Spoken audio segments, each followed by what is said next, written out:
महाराष्ट्राचं कुलदैवत छत्रपती शिवाजी महाराज, वंदनीय हिंदुहृदय सम्राट शिवसेना प्रमुख बाळासाहेब ठाकरे, सगळं सुरळीत चालू असताना राज्यकारभार करणं वेगळं आणि संकटांची एकामागोमाग एक मालिका कोसळत असताना त्या संकटांशी दोन हात करत धीरोदात्तपणे त्या संकटातून महाराष्ट्राला अलवार बाहेर काढणं वेगळं. कोरोनाच्या महाभयानक संकटामध्ये ज्यांनी महाराष्ट्राला सुखरूप बाहेर काढलं ते महाराष्ट्राचे कुटुंब प्रमुख तथा महाराष्ट्राचे माजी मुख्यमंत्री शिवसेना पक्षप्रमुख आदरणीय उद्धव साहेब ठाकरे, शिवसेना नेते सन्माननीय संजयजी राऊत साहेब, मंचावर उपस्थित असणारे सर्व सन्माननीय. काही दिवसापूर्वी कुस्तीच्या आखाड्यातला महाराष्ट्र केसरी राजकारणाच्या आखाड्यात आला. या राजकारणाच्या आखाड्यात ज्यांनी भल्या भल्यांना आसमान दाखवलं त्या उद्धवजी ठाकरेंच्या तालमीत तो दाखल झाला. त्यांनी मातीतली कुस्ती खेळली असेल, पण आता मातीतल्या माणसांसाठी कुस्ती खेळण्यासाठी तो सज्ज झालाय. ही कुस्ती साधी नाही, हुकुमशाहीच्या विरोधातली ही कुस्ती आहे. संविधानाच्या बचावासाठीची ही कुस्ती आहे.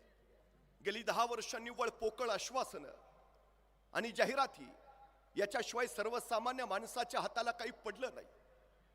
साहेब, याच सांगलीमधली एक माऊली होती.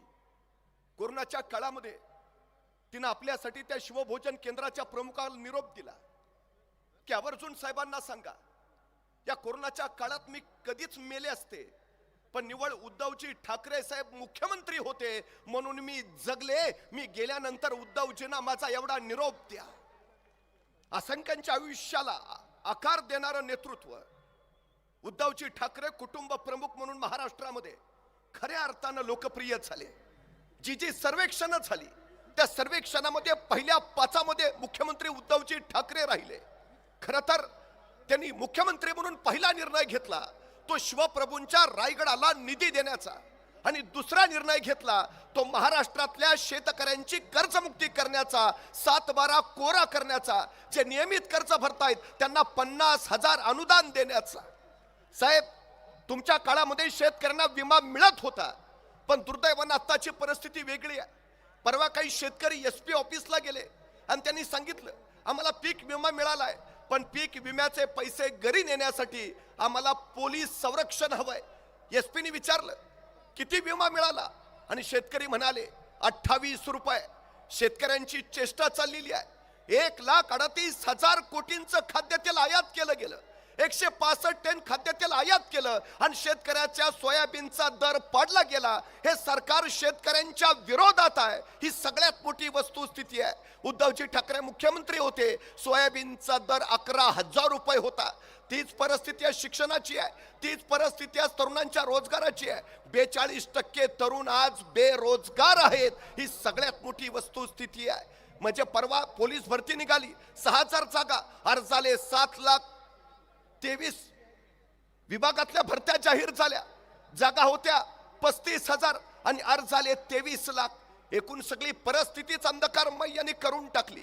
खरं तर गॅरंटीच्या जाहिराती दर 5 मिनिटाला लागतायत, पण त्या गॅरंटीची वॉरंटी काय हा प्रश्न सर्वसामान्य जनता आता विचारते. काय झालं आमच्या 15 लाखाचं, काय झालं शेतकऱ्याच्या दुप्पट उत्पन्नाचं, काय झालं हमी भावाचं, काय झालं शेतकऱ्यांची आत्महत्या थांबवणार होता त्याचं, काय झालं मेक इन इंडियाचं, काय झालं डिजिटल इंडियाचं, काय झालं स्मार्ट इंडियाचं, काय झालं आत्मनिर्भर भारताचं, काय झालं स्मार्ट सिटीचं, काय झालं 2 कोटी नोकऱ्या देणार होत्या त्याचं. जे जसं देशात आहे सांगलीमध्ये सुद्धा वेगळी परिस्थिती नाही. सांगलीतली जनता विचारते आहे काय झालं ड्रायपोर्टचं, काय झालं इथल्या एअरपोर्टचं, काय झालं कृष्णा स्वच्छ करणार होता त्याचं, काय झालं शेतकऱ्यांच्या पिकासाठी पाणी देणार होता त्याचं, काय झालं तुम्ही नवीन MIDC आणणार होत्या त्याचं, काय झालं इथं नवीन उद्योग उभारणार होता त्याचं. झालं काहीच नाही. ही सगळ्यात मोठी वस्तुस्थिती आहे. त्यामुळे खऱ्या अर्थानं जर शेतकऱ्याला, सर्वसामान्य माणसाला, इथल्या तरुणांना चांगले दिवस आणायचे असतील तर आज पुन्हा एकदा दुसऱ्या स्वातंत्र्याची लढाई आम्हाला उभा करावी लागेल. ही सगळ्यात महत्त्वाची गरज आहे. उद्धवजी ठाकरे संपूर्ण महाराष्ट्रभर त्यासाठी फिरतायत. साहेब, परवा एक शेतकरी असं म्हणाला की राजकारणातले हिंद केसरी म्हणून उद्धवजी ठाकरेंना मी मानतो. पक्ष चोरला, नाव चोरलं, चिन्हही चोरलं, पण तरीही उद्धवजी ठाकरे ठाम उभा राहिले. सगळ्यात महत्वाची गोष्ट आहे ती. मग त्यांनी राष्ट्रवादी फोडली, मग काँग्रेस फोडली, आता मनसेही घेत आहेत, पण तरीही सकाळपासून संध्याकाळपर्यंत, गल्लीपासून दिल्लीपर्यंत सगळ्यांना एकाच माणसाची भीती आहे, आणि ते नाव आहे उद्धव साहेब ठाकरे. कारण सर्वसामान्य माणसाच्या मनात त्यांच्याबद्दल विश्वास आहे. ही सगळ्यात महत्वाची गोष्ट आहे. साहेब, ही सांगलीची भूमी आहे. स्वातंत्र्य लढ्यामध्ये गद्दारांच्या पायामध्ये खिळे ठोकणाऱ्या क्रांतिसिंह नाना पाटलांच्या पत्री सरकारची ही भूमिका आहे.